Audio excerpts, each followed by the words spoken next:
So this is the show about food. I've never had special brownies. Have you? Oh, let's see. Yeah.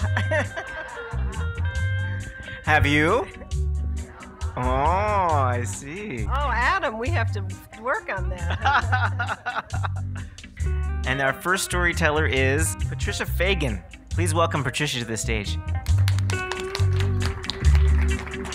Well, I'm from the Virgin Islands, and I have been up in the United States for over 40 years.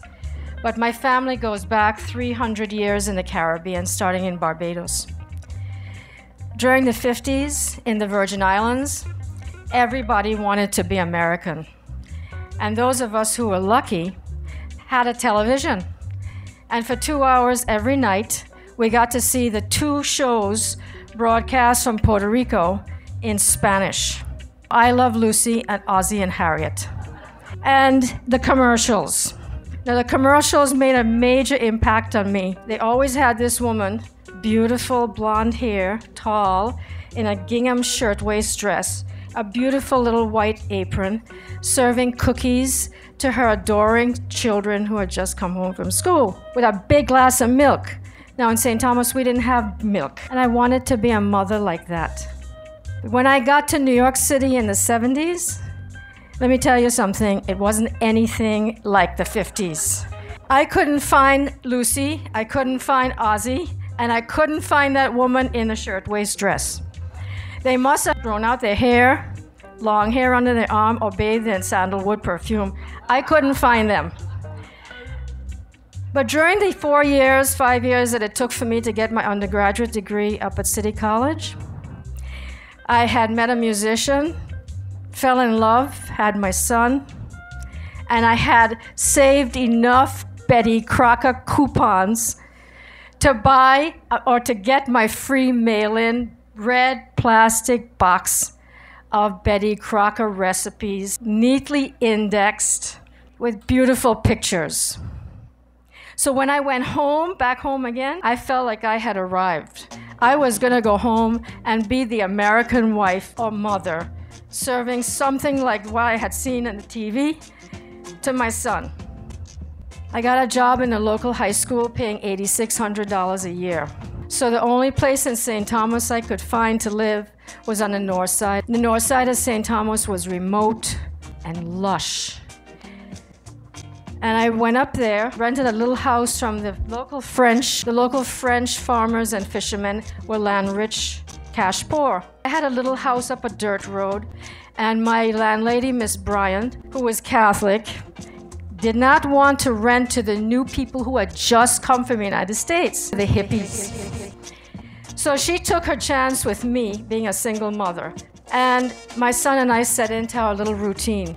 Every day, I packed his Charlie Brown lunchbox, put it with fried fish and Johnny cake and a guava or a plantain or something that grew outside. Now, on the whole hillside, we had trees, mommy, soursop, sugar apple, guava, banana, everything. And in the gardens, vanilla beans, thyme, we had rosemary, we had basil, we had everything. But let me tell you something, why those people on the mountainside didn't want those hippies. They were growing their own garden too. So the garden had the best marijuana bush in the whole island. And the Frenchy people didn't like that because their good Catholic boys were now smoking marijuana. But I wasn't doing that, at least not in Miss Bryan's house. So one day, I dropped Scott off to school down the dirt road to Sibley Mountain School, right next to the Catholic Church, and I went off to teach. And this was the routine we did every day. On Fridays now, I would go down to the beach, Hull Bay Road, and buy fish fresh from the fishermen who just came in. They would sell karang, bluefish, yellowtail, conch, crab, wilks, whatever. It was really good stuff. So I was down there on the beach, and up drive in a brand new Jeep this tall American boy, good-looking man. And he watching me, and he came up to the boat to ask what the fish were.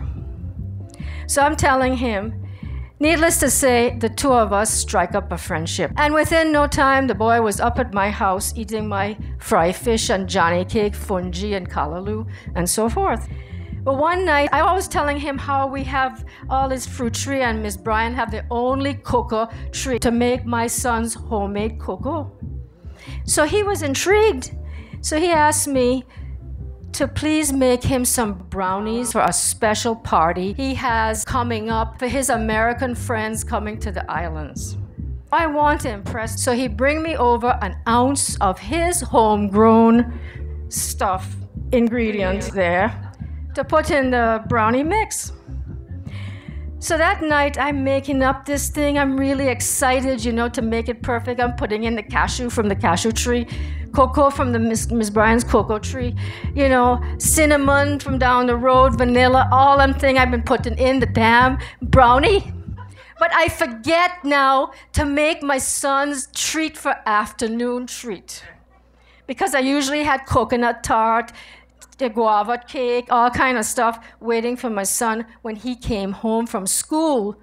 When he, Epps, and Khalil would come home, they would come into the house, have their little snack, and watch Sesame Street. Well, now I'm thinking, oh my God, I forget the damn treat in the kitchen, and what's there is 36 brownies, and this boy gonna eat them. So I rushed home as quick as I could, and guess what? The Sesame Street on, the door wide open, and the boys were nowhere around.